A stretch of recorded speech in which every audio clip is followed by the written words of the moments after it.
नमस्कार। उम्मीद करता हूँ सबके अच्छे होंगे। आज हम बात करेंगे वक्फ बोर्ड कानून क्या है और इसमें क्या संशोधन हुए हैं। आप लोग स्वस्थ होंगे, मस्त होंगे और अच्छे होंगे। आज हम इस पर चर्चा कर ही लेते हैं, क्योंकि वक्फ बोर्ड कानून के बारे में आप लोगों ने बहुत पहले देख भी लिया होगा, सुन भी लिया होगा और बहुत सारे कंसेप्ट आप लोगों ने पढ़ भी लिया होगा। लेकिन वक्फ बोर्ड कानून क्या है और वक्फ बोर्ड क्या है? जो वक्फ बोर्ड है, आप लोग इसे देख सकते हैं। वक्फ बोर्ड मुस्लिम समुदाय की संपत्तियों और धार्मिक संस्थानों, यानी कि वक्फ बोर्ड मुस्लिम समुदाय की संपत्ति और धार्मिक संस्थानों के प्रबंधन और नियमन के लिए बनाया गया एक कानून है। मुस्लिम समुदाय की संपत्ति और धार्मिक संस्थानों के नियमन के लिए बनाया गया एक कानून है। अगर आप लोग जानते होंगे, अरबी में इसका अर्थ होता है रोकना या समर्पण करना। जो वक्फ होता है उसका अर्थ होता है रोकना या समर्पण करना, इसका अर्थ होता है। देखा जाए प्रत्येक राज्य में वक्फ बोर्ड है, प्रत्येक राज्य में वक्फ बोर्ड है। अगर भारत में अगर हम बात करें 30 वक्फ बोर्ड हैं, राज्यों में 30 वक्फ बोर्ड हैं। एक बहुत बड़ी बात है, आप लोग इसे नोट कर लीजिएगा। करंट अफेयर या फिर किसी भी कॉमन एग्जाम में पूछा जा सकता है। तो 30 वक्फ बोर्ड हैं। तो देखा जाए शिया और सुन्नी अलग अलग वक्फ होते हैं मुस्लिम समुदाय में, तो इनका वक्फ अलग होता है। अगर हम बात करें वक्फ बोर्ड की जो संपत्ति है वर्तमान में, जो ताजा आंकड़ा में देखा जाए तो 8 लाख एकड़ भूमि में फैली 8,72,792 से ज्यादा 792 से ज्यादा रजिस्टर्ड संपत्ति है। यानी कि 8 लाख एकड़ भूमि में फैली 8,72,792 से ज्यादा रजिस्टर्ड संपत्ति है। वक्फ बोर्ड संपत्तियों की जो अनुमानित जो कीमत है 1.2 लाख करोड़ रुपए है। 1.2 लाख करोड़ रुपए है, जो कि सशस्त्र बलों और रेलवे के बाद यह तीसरे नंबर पर आता है। वक्फ बोर्ड एक बहुत बड़ी संस्था है। अगर हम बात करें वक्फ बोर्ड तो है ही है, इसमें जो केंद्र सरकार है वर्तमान में वह 40 संशोधनों को मंजूरी दी है। 40 संशोधन इसमें ऐड किए गए हैं। और जो ऐड है, जो मुस्लिम संपत्ति है, जो वक्फ बोर्ड है, वक्फ बोर्ड में जो यह आरोप लगाया जा रहा है कि जो इसमें सिर्फ शक्तिशाली लोग जुड़े हुए हैं, हाई प्रोफेशनल लोग जुड़े हुए हैं।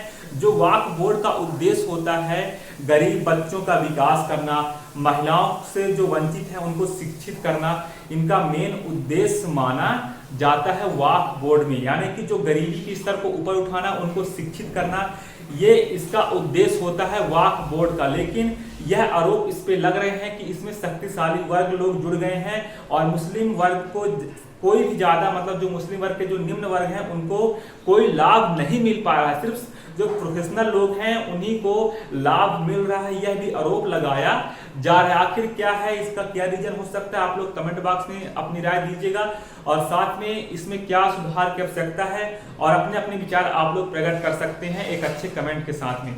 देखा जाए जो 40 संशोधनों को मंजूरी दी गई है, इन संशोधनों का उद्देश्य है किसी भी संपत्ति को वक्फ संपत्ति के रूप में नामित करने के वक्फ बोर्ड द्वारा संपत्तियों पर किए गए दावों पर अनिवार्य रूप से सत्यापन करना।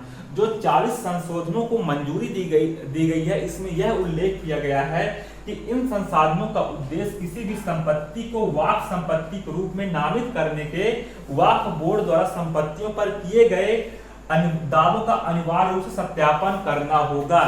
यानी कि जो वक्फ बोर्ड की संपत्ति जो अपने दावा करते हैं उनका पहले सत्यापन होगा, कोई फर्जी तो नहीं है। ये सारी चीजें देख सुन के इसका सत्यापन किया जाएगा।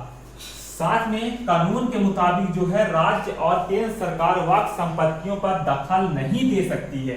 जो कानून के अनुसार राज्य और केंद्र सरकार जो वक्फ संपत्तियों पर दखल नहीं दे सकती है। संशोधन के बाद यह फैसला लिया गया है इसमें कि संशोधन के बाद वक्फ बोर्ड को अपनी संपत्ति वह जिला मजिस्ट्रेट के ऑफिस में जाकर, जिला मजिस्ट्रेट के दफ्तर में जाकर अनिवार्य रूप से रजिस्टर्ड कराना होगा। यानी कि जिला मजिस्ट्रेट इसका मेन बॉस होने वाला है। यानी कि जिला मजिस्ट्रेट के ऑफिस में जाकर वक्फ बोर्ड की जो संपत्ति है या लोग हैं वहां पे जाके जो अध्यक्ष होते हैं, कोई भी जाके अपनी संपत्ति को सत्यापन कराएंगे।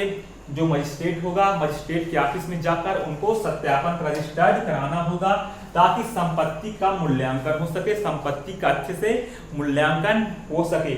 और साथ में इसमें इसकी राजस्व की जांच होनी चाहिए, यानी कि राजस्व की जांच होगी, आखिर कितना राजस्व आता है, इसकी सारी जांच होने वाली है। इस कानून के अनुसार सिर्फ मुस्लिम ही वक्फ बना सकते हैं, इसमें यह मुताबिक सिर्फ मुस्लिम लोग ही वक्फ कमेटी बना सकते हैं। और इसमें देखा जाए सबसे बड़ी बात यह है कि महिलाओं को हिस्सेदारी सुनिश्चित किया जाए, यानी कि महिलाओं को भी प्रमोट किया जा रहा है, कि एक बहुत बड़ी बात है। कोई भी समाज की महिला हो उनको आगे करने का जो निर्णय लिया जा रहा है बहुत अच्छा है।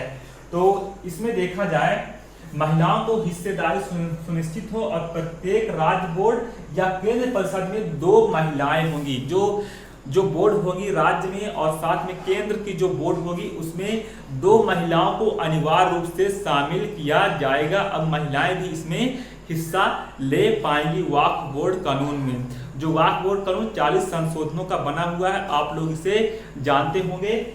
इसमें 40 संशोधनों जो मंजूरी मिली है, किसी भी संपत्ति को वक्फ संपत्ति के रूप से नामित करने के पहले जो दावा किया जाता है उसकी जांच होगी और इसका सत्यापन किया जाएगा। यह इसमें एक मेन उद्देश्य माना गया है इसका। और इसमें यह भी कहा गया है कि जो वक्फ का उद्देश्य होता है, जो वक्फ बोर्ड का उद्देश्य होता है कि जो गरीब बच्चे हैं या फिर जो गरीबी से जूझ रहे हैं उनको ऊपर ले जाना, उनके स्तर को मजबूत करना इनका उद्देश्य होता है। और यह कब से संचालित किए जाते हैं, जो दर उनकी शिक्षा का विकास दर कितना है, ये सारी चीजें इनको देख रेख की जाती है। उनकी जो जमीनें होती हैं अलग ही होती हैं, आप लोग जानते ही हैं। इनकी जो जमीन है आप लोग जानते हैं वक्फ बोर्ड की संपत्ति कितनी है।